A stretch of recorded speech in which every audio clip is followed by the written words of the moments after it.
Black men make up less than 15% of Maryland's population, but account for 82% of the state's gun homicide victims. In Maryland, black men ages 18 to 24 are nearly 38 times more likely than white men the same age to be murdered with a gun. You look at the stats, and you know that a lot of people have died from gun violence. No one feels a deep sense of loss when they see data like this. Human lives, reduced to numbers on a sheet of paper. We see the statistics and our lives go on.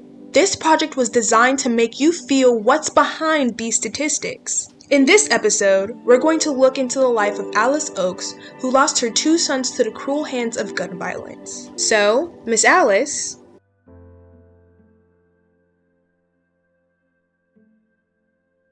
I had two sons, Irvin Lawson and Larry Henderson. Um, Irvin Lawson was murdered January 25th of 2008. Larry was murdered May 3rd of 2014. So they're like 6 and 7 years apart from death and 6 and 7 years apart from being born. So um, when Irvin was murdered, it was very, very devastating. But I kind of got through it because I still had my other son. So, it was really challenging for me to lose them like that because I just spoke to them. But I got through that. But then when I lost Larry, I was ready to commit suicide because that's how painful it was. They were my only two children. I never had any more. So that really bothered me. And it bothered me for a long period. But then I had to, I got through it. But when I lost Irvin and I went to court for Irvin, I kind of had to forgive their boy so I can go on. The person that killed my son. And I had to put forgiveness in my heart. And if it wasn't for their boy, it was mainly because I needed to go on. So I forgave him. And then I lost Larry. Then I'm still trying to seek justice for Larry because no one has been arrested for that case. So that one kind of really strikes me the most because I don't have no closure. Irvin was, I don't know, it's just he was athletic. He loved um, he loved to drive cars. He was in high school. He was in ROTC. So I always thought that uniform for him just looked so good on him. So I thought maybe he would pursue a career in military. But then you have friends that peer pressure. So that peer pressure will change you all the way around. So especially the person not on the same level with you. So they will always call Irvin a nerd, because he wasn't doing most of the things that they were doing. And I guess he kind of got next to him, and he saw, yeah, Larry, he liked to draw. He used to love to draw. He's a very good artist. He got scholarships for drawing. He got a scholarship to go to the school for the arts. Mm. He never went there. It's just, I don't know. It's just these streets are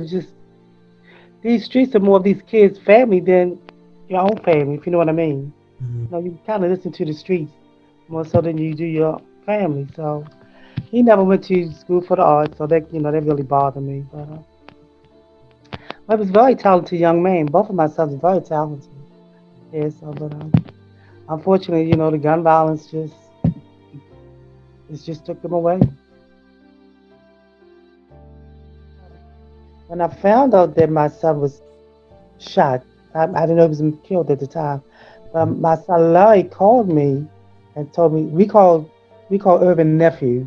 Mhm. We call him nephew. So, but Larry called me. He says my nephew just got shot. It's like quarter one in the morning, Mhm. and then the phone went dead because my son was on his cell phone, but he called me on my house phone. So sat beside the bed and I said to my husband, I said, it sounded like Larry said nephew just got shot. So I called my son back. So he was so hysterical. He said, "Ma, I don't know. I'm on my way to the hospital." So I put my clothes on, and me and my husband on our way to the hospital. But when we got before I left home, the phone rang. It says, Miss Oaks, this is wherever they was calling from, and we would like to know if you would like to donate your son's organ. I said, look, I can't deal with that right now. I don't know if my son gone or not. I said, call me back later.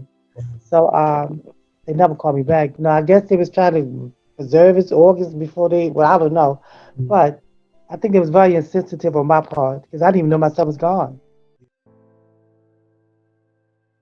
The cases. Well, like I said, for Larry's case, Mm. I haven't been to court for him yet because Yeah. they haven't made an arrest. So I'm still waiting for somebody to make an arrest. Mm. But for Irvin's case, I did go to court, and that process, it was hard. It was hard, to go through their process. They ended up putting me out the courtroom because I was crying. Mm. Just listening to them talk about my son, and so they put me out the courtroom. But the process, it was a week. It took a week for them to, for me being in court because the boy got life plus 20 years. So then, maybe this is back in 2009, but then in last year, 2017, I get a letter saying that the boy put in for post conviction.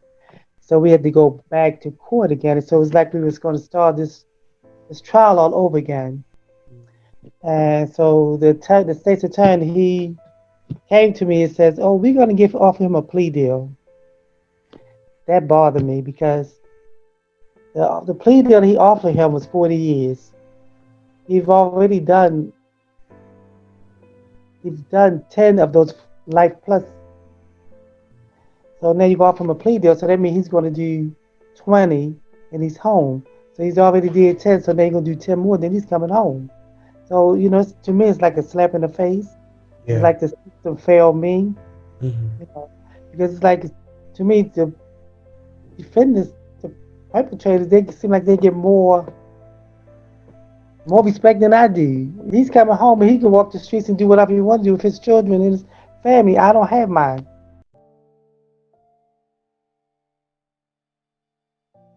When I first started doing it, I used to cry. So before I even got started, I would start crying. Mm. The kids just come. Yeah.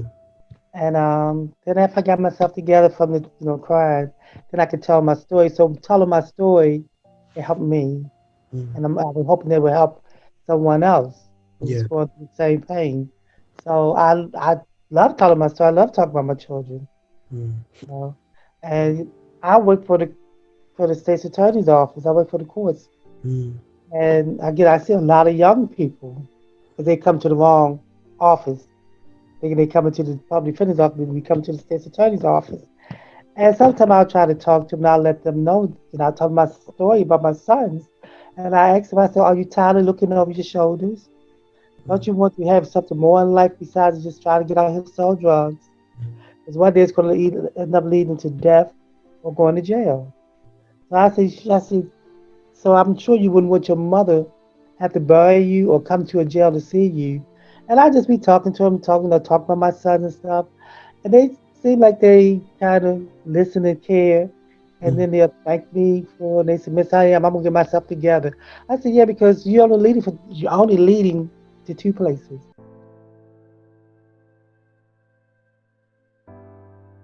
With SAVE, what we do is we give scholarship to victim of crime children.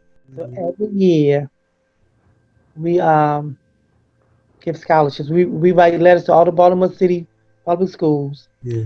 And if a child is affected by violence, the counselor would Mm. give that child a letter. They would write us an essay how the violence has impacted their lives or what could they do to change. And, same question you pretty much asking me. Yeah. And we pick and choose from that, and we give $1,000 scholarship. Mm. Um, so we do like our fundraiser to raise the money. We do craft feasts. Mm. That's how we raise our money. Then we sponsor child fun camp. You Mm. know, we do Christmas and Thanksgiving for a family every year. Then we do like a Christmas Day of Remembrance at City Hall.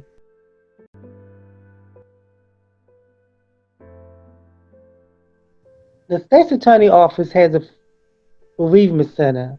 Mm.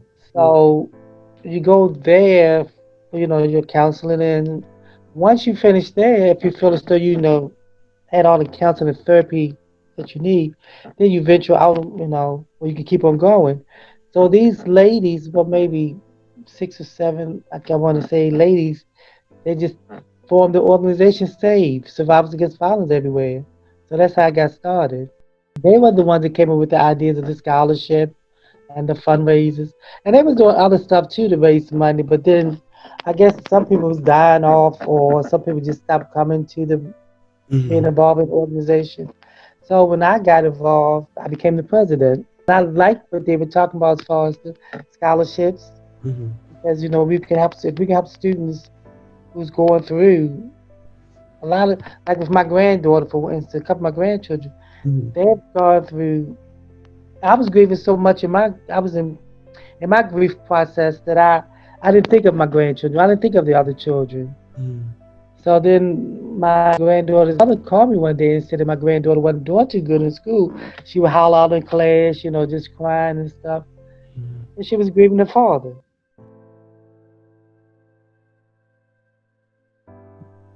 I did because, I used to pray for my children every day. My prayers all day long, just Lord, keep my sons safe, keep them out of harm's way. Don't let no hurt, harm, or danger come to them. That was my prayer every day, all day long. So when this happened to me, when I've lost Irvin, when this happened, it's I kind of lost faith. I didn't lose faith in God, but it's like my prayers went unanswered. For a while, I wouldn't stop going to church and everything, but I was still pressing my way to go to church. It was like I was there and I wasn't there. But then I would sit at work and then I would start crying. And then, people come over to me and say, no, this going to be okay, so it'll be okay. But, you can't tell me it's going to be okay if you've never gone through what I've gone through. Yeah. So, and this one gentleman that I used to work with, Mm-hmm. he was going to theology school to become a minister. And he came over to me, so he says, Alice, it's okay to question God. And so that's when I'm saying, because I'm 67 years old, and I'm like, growing up, my mother used to always say, you don't question God. That was my mother's, that was their thing back in the day. Yeah. So I went to Bible study that night, and I said to my pastor, I said, Pastor, I'm not doing too well with my son's death. And I said, I have so many questions. I said, but I was taught you don't question God. So he said, well, Alice, if you don't question him, how you going to get the answer? So I got home that night, and my son's picture was hanging. My son's picture is hanging over top of my thermometer, and I was sitting there trying to study, and I just broke down and started crying. I just started crying and said, Lord, why my child? I prayed one night. I said, Lord, I know it was your will, because if whatever happened, I couldn't stop it. Yeah. I couldn't stop anybody from killing my child. So I just hope that he's resting in heaven with you. So.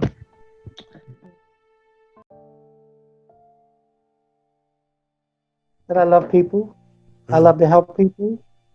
I want to be able to help someone. And if they ever need someone to talk to, I always have that listening ear. I can give you that hug if you need it.